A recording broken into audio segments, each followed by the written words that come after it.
Paborito mo ba ang saging na saba? Narito ang mga nakakabilib na benepisyo ng pagkain nito. Ito ay mayaman sa antioxidants at nagpapalakas ng immune system.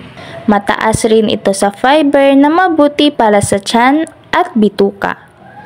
Tumutulong din ito sa pagkontrol ng blood sugar. Ang saging na saba ay mayaman sa calcium at magnesium na mahalaga sa pagpapatibay ng buto. Ang saging na saba ay isang complex carbohydrate na nagbibigay ng steady at sustainable na energy source para sa katawan, at mayaman din ito sa potassium, isang mineral na mahalaga sa pag-regulate ng blood pressure.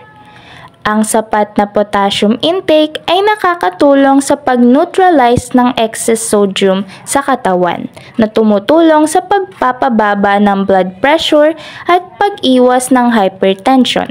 Paalala, 1 hanggang 2 saging lang po dapat ang kainin sa isang araw. Sana ay may natutunan kayo guys. Have a nice day!